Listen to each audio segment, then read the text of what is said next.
This is Retiring Today, the podcast that guides you to and through retirement. I am Molly Nelson, host of the podcast, here with Richelle Smith. She's producer of our podcast, and Loren Merkle. He's a certified financial planner, a certified financial fiduciary, and a retirement income certified professional. So Loren, you've heard the story time and time again.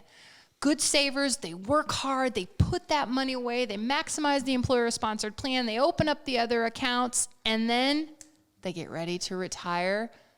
What happens then? Well, it's almost a sense of betrayal for some people because they've always been taught, you have always been taught, put money away, be disciplined, sacrifice now for a time where you're not going to make money. You need to have an income. You're going to have to produce it because the pensions, the corporate pensions are no longer there for you. So you have Social Security and your savings.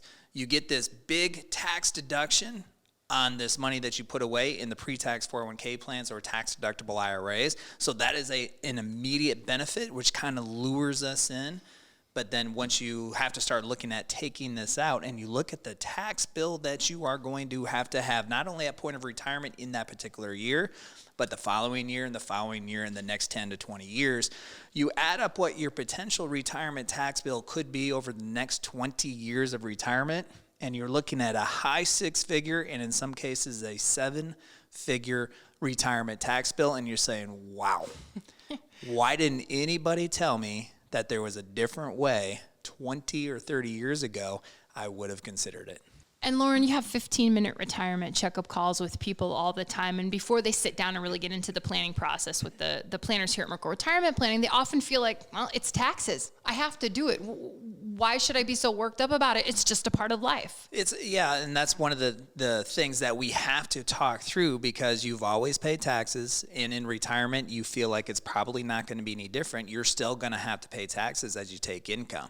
What sometimes is a light bulb moment for a lot of retirees is in retirement, you actually have a lot more control over the type of retirement tax bill that you pay on an annual basis versus when you were working. When you're working, you have very little control over what tax bill you have. You can put away some money pre-tax in a 401k plan, deduct an IRA if you qualify, or you can make less money.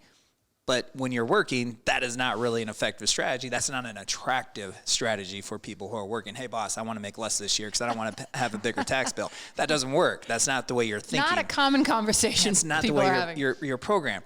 But in retirement, if you do a good job of creating tax diversification, now you can control the income levers that you have, and ideally you would have 3 to 4 different income levers that are taxed differently.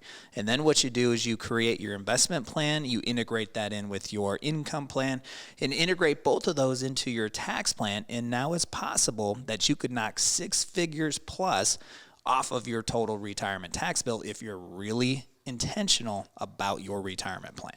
6 figures plus. I know someone listening either wanted to hear that one more time, might want to crank up the volume just a little bit because Loren Merkle just said it here. You can save 6 figures plus on taxes.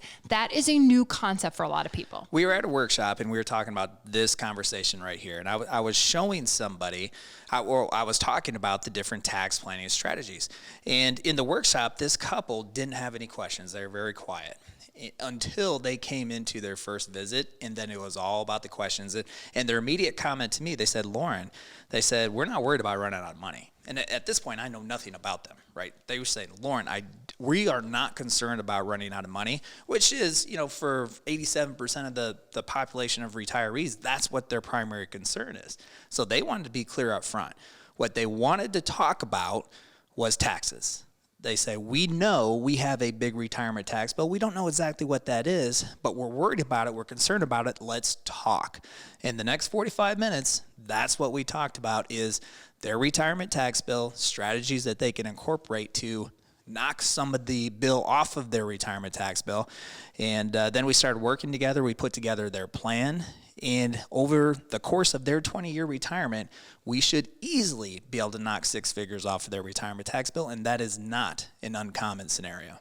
And that's exactly what we want to talk about today, some of those strategies. We're going to call them tax turbochargers. So in order to understand the strategies, and we're going to get in the weeds a little bit on a few of these, and I just want to tell you, you can't see Loren, but I wish you could, because when he gets in the weeds on these tax strategies, his face lights up. He loves this stuff. He eats it up. He follows tax code. He reads all about taxes, and that's a good thing for the families and individuals we work with, because you don't have to love taxes because, well, Loren Merkle does. Geez, you're making me sound really boring right now, Molly. My Friday nights with tax code. Wonderful. Tax codes with Loren Merkle. So before we can understand the nuance of some of the strategies, there is a little tax 101 I think we should start off with, Loren, because it's Roth conversions. I think people have heard about them, they've read about them, but I think today we should dive into a little bit of the nuance, because that'll really help people understand these strategies. For those on the doorsteps of retirement, that the Roth conversion is in fact one of the most effective tax planning strategies. And simply what it is you have pre-tax 401k plans or pre-tax IRAs. You take money from those pre-tax accounts and you shift it over to a Roth IRA. Now, in the year of that shift, you will pay taxes on that amount that you convert. So let's say in 2023, you convert $20,000. In 2023, when you go to file your taxes in spring of 24, you will pay taxes on that $20,000 at whatever your ordinary income level is. That is the disadvantage, is you have to be willing to say to the IRS, and your CPA, by the way, which sometimes the CPA doesn't quite get. We have conversations with CPAs all the time. So they understand why people are doing this, That's making right. sure it's not a mistake of some sort, all those things. Yeah, because your CPA's job is to have you pay the least amount of taxes in that particular year. That's, in fact, why you pay them. Well, and for the filing, you pay them for the convenience of filing, the accuracy, and to save money on taxes. You want them this to year. find all those deductions for you. So it is it's not intuitive that you're paying them to save money on taxes this year, but you're actually taking steps to pay taxes on money you didn't really have to. But that's what a Roth conversion is. So you have to pay taxes on that $20,000 in the year that you convert. And once it's over in the Roth, then it grows tax-free forever. So when you take it out 10 years from now, all of the growth on that $20,000 will come to you tax-free. If you pass away and you don't use all of that Roth money, it will go to your beneficiaries tax-free. So one of the benefits is you know what your tax bill is going to be. When you convert that $20,000, you should have done the planning to say you will pay 22% on that conversion. You will pay 12% on that conversion. Whatever you're going to pay, you should know that.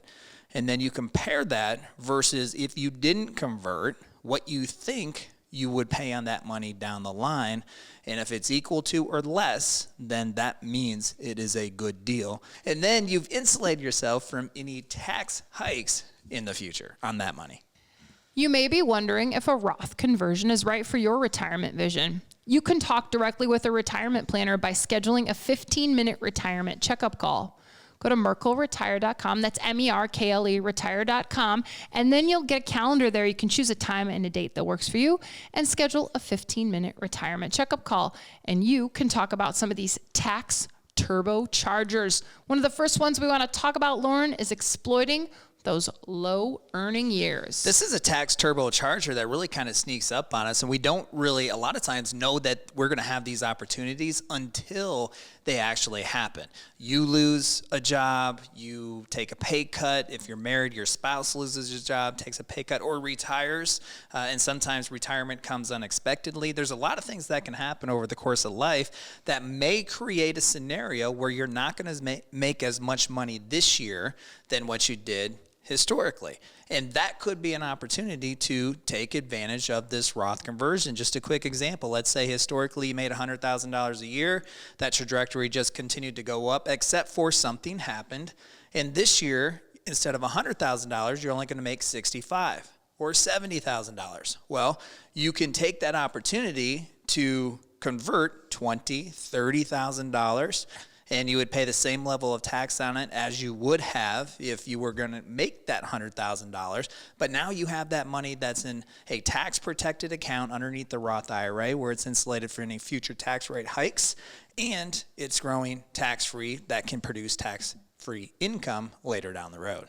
And another good time to take advantage of this could be between retirement and when those RMDs kick in at age 72 or 73, depending on which rule applies to you. Every once in a while, I'll talk to somebody and they'll tell me, I retired 2 years ago. It is too late for me. Or I retired 5 years ago. It is too late for me to incorporate tax planning. And actually, the exact opposite might be true. One of the most opportune times that we see people to be able to take advantage of these Roth conversion strategies is the first calendar year after they retire. Because when you're working, if you're making $100,000 of taxable income, and then you retire, that $100,000 of taxable income goes away. Now you have tax favored income coming from Social Security, maybe some other sources. Your taxable income is probably going to be less, which means now you can take advantage of the strategy and convert money over, pay a lower amount of tax than what you would have paid when you were working, and then you insulate that money from age 72 or age 73 or age 75, depending upon what year you were born, the required minimum distribution. Because when you have to take out a required distribution from your IRAs and your 401k plans, that is going to be taxed at your ordinary income tax bracket at whatever it is at that time. Now, for some of you, it's going to be 72, it's going to be 73 or 75, but all of that is after age 70, which means you've turned on your Social Security. And you do not want to turn off your Social Security. If you have a pension, you've turned that on. You don't want to turn that off, and that is going to be largely taxable, which means now you have a tax floor that is never going to go backwards unless tax rates go down. And most people think tax rates are going to go up and probably stay up before they come back down. So you have this tax floor, and now you're required to take out distributions, which are going to be added to that floor, which means now your potential tax floor, the rate of tax that you're always going to have to pay, could increase. We see that quite a bit. So prior to RMD age, if you were in the 12% federal tax bracket, your required minimum distribution could push you to the next tax bracket, which is 22%. And now that 22% could become your next floor. There are no required minimum distributions from your Roth IRAs. So prior to RMD age, if you incorporate the Roth conversion strategy, not only do you insulate that money from future tax rate hikes, but it also can decrease your required distribution at RMD age, which can also decrease or at least maintain your minimum tax floor. Richelle, did you catch all of the rules that he just went over? That was a lot. That was a lot to keep track of. I feel like we need a flow chart. Can we put that in the show notes? Richelle is actually a flow chart expert. She's got some really great flow charts. The thing about her flow charts, when I read them, I can understand them. Oh. You just told us a lot of rules and regulations. And the reality is that when you do this stuff, there are a lot of rules. And I think it's a good reminder who sets the rules, because the people who set the rules are generally lawmakers, or at least they vote on them.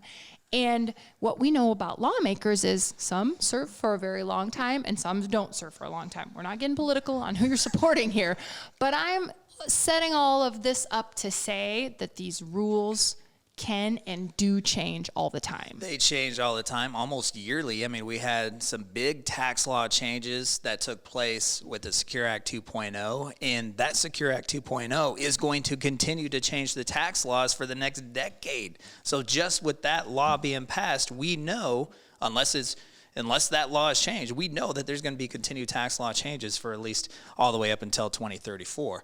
Not to mention any new laws that are introduced. So your plan has to account for tax legislation changes, income legislation changes. There's a lot of legislation that does change over the course of time, and your plan has to be ready to adjust when those changes take place. And some of the rules around investing are income-based. Which can be really frustrating, because currently the way that the laws are set is if your modified adjusted gross income for a single filer is above $153,000, you cannot contribute to a Roth IRA. If you're married, over $228,000 of modified adjusted gross income, you cannot contribute to a Roth IRA.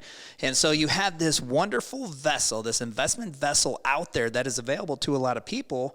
But even if you make a little bit over that amount, now you can't contribute to this investment vessel, so you have to get creative. And that's where the Roth conversion can come into play for a lot of high earners and even low earners. But for high earners, if you don't have the ability to contribute to the Roth IRA, think about conversions, because there's no income limit, and the laws have changed around Roth conversions to make those more accessible, because you used to be able to be limited on how much you can convert, but now you can convert an unlimited amount. So part of your equation should be, does it make sense to convert? If so, how much?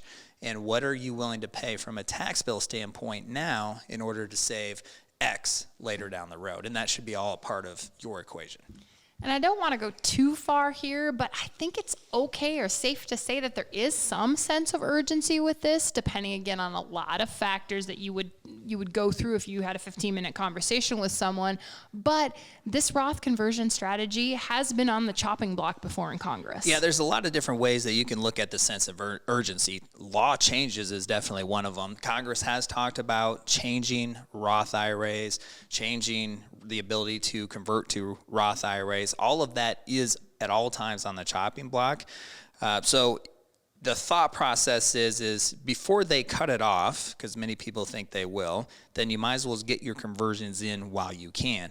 But even, let's say that the Congress doesn't make any changes, and now until the end of your time, you can convert to a Roth.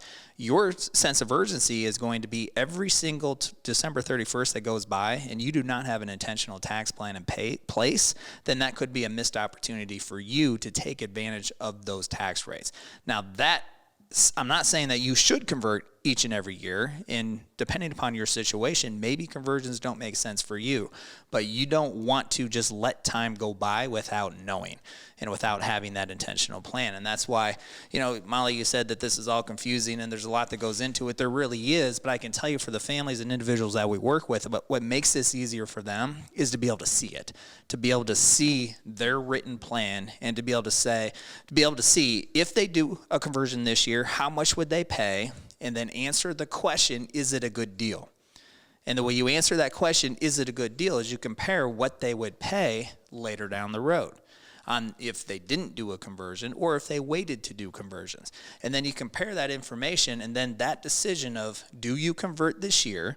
If so, how much do you convert this year becomes much easier to answer, because you can compare that versus what your specific situation calls for, what your specific tax rates are now versus what we think you might pay later down the road.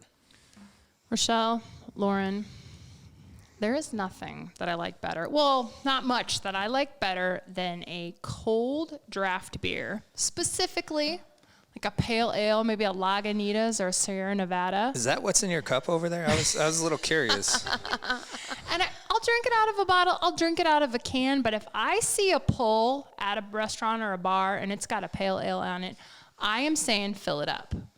Okay? I'm setting this up because I know where you're going. If that cup comes out and it's short, I am not raising a stink. Just so you know, I am not saying anything. But inside I'm going, fill her up. I'm here for the cold pale ale. Fill her up. And that's what I'm thinking about when I think about tax turbocharger number 2. Fill up your tax brackets. This is an opportunity. You know what I think about when I hear fill her up? I'm thinking back to the old days. And Richelle, this is way before your time. Oh, okay. The old days where you had the full service gas stations. You just pull up, the windows rolled down, and it's not a button. I know you what have those to, are. You have to hand crank the window. You're like, fill her up. That's exactly what we're talking. So pale ale, Molly, or a full service gas station. Oh, my dad worked at the Texaco in Fort Dodge, and just for fun, sometimes when he was working, he worked weekends and nights. My mom and I would go and have him fill our gas up. So my father was the gas guy at the Texaco. Oh, that's awesome. You guys were having fun. He probably wasn't. No. We were like, hi, Dad. Bye, Dad. I'll see you sometime. He worked like 3 jobs when I was young. So just to see him, we'd go to the gas station. Yeah, that's fun. But that is the mentality when it comes to tax brackets. Fill her up. If the 12% tax bracket makes sense for you from a conversion standpoint, fill her up. If the 22% tax bracket makes sense for you from a tax standpoint, fill her up. So the tax bracket that makes sense or doesn't make sense is going to be a little bit different for everybody. And the way that you know if it's going to make sense or not is by having that plan and fill up the tax brackets, fill up your tax brackets is one of those tax strategies that we talk about in order to maximize this Roth conversion at a reasonable rate for you.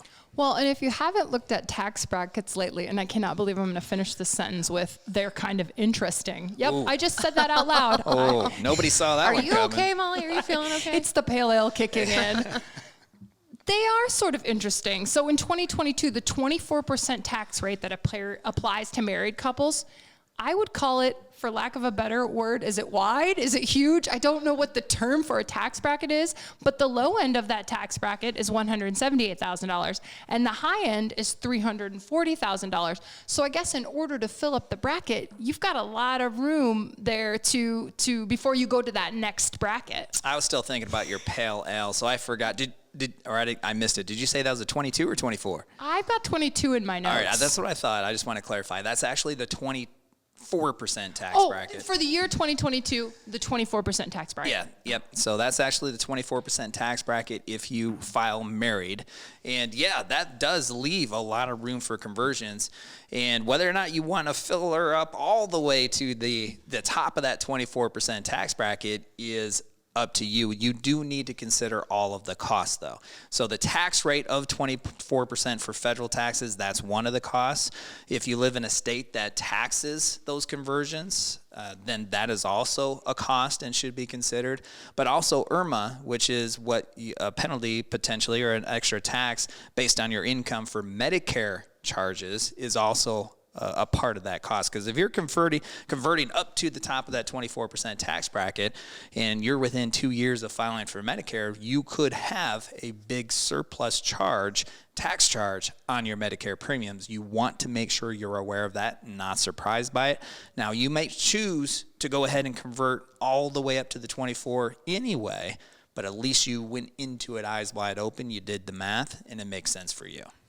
Loren, the whole point of these tax turbochargers is that you may have more control over taxes in retirement than you think. And you want to take that control, which is really powerful and empowering because there's so many things in this world that we just can't control. So part of the benefit of retirement planning, tax planning, is you are choosing to take control over the things that you can control, and it's going to make you feel a whole lot better when some of these things you can't control come into play, like a 2008. You can't control what the markets do, but when the markets drop by 30 or 40%, and it makes sense from a tax standpoint, and you do a Roth conversion when that's down, now that feels a whole lot better than just sitting out going through that roller coaster ride of the market. So if a Roth conversion makes sense from a tax standpoint, then it really makes sense in the midst of the market turmoil, like a 2008 or a 22 or a 2018 when the market's down. Because when the market's down, you're going to take the money out of the pre-tax IRA or 401k plan. You're going to shift it over to the Roth. You will still pay taxes on that money you shift over. But when the market comes back up, and eventually it will, like it always has, if you have that money underneath the Roth, you're going to get the growth on that money in the Roth tax-free. If you would have left it underneath the pre-tax account, you still would have got the growth on it when the market came back up. But that growth is going to be tax deferred. Eventually, you're going to pay taxes on it sometime down the line. So taking advantage of the things you can't control by implementing these things you can control is an incredible way to make yourself feel better when we go through these inevitable bad times, and then also improve your overall retirement picture at the same time. While Roth conversions are a great turbocharger, Loren, they're not for everyone. They're not for everybody, and maybe they're not for you right now, but they could be for you next year. They could be for you the following year. Maybe they're not good for you for the next 5 years, but they're good for you after that. And that's where you need to take control. You need to create your plan so you understand the essentials that go into, does it make sense for you? Does it not make sense for you? And then you're going to feel a whole lot better about the outcome, whatever it is, because you know you're making the right decision for you, and you are optimizing your overall retirement plan, and you're doing it whatever you can to decrease your retirement tax bill. Find out if these tax turbochargers are right for you. Schedule a 15-minute retirement checkup call. No matter where you live, it's pretty easy. Just go to merkleretire.com. We have that link in our show notes. There you get sent right to a calendar. Choose a time and a date that works for you. You can talk about taxes or whatever is on your mind when it comes to retirement.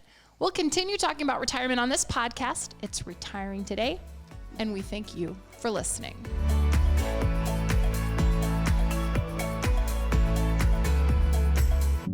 Merkle Retirement Planning is an independent financial services firm helping individuals create retirement strategies using a variety of investments and insurance products to custom suit their goals and objectives. Any information discussed in these shows is for educational purposes only and should not be construed as investment, tax, or legal advice. Investment advisory services are offered through Elite Retirement Planning LLC. Insurance services are offered through MRP Insurance LLC. This is Retiring Today. Hey, Loren, you want to join us? Come on over here. Right here. Hey, step on up to the microphone. I'm here.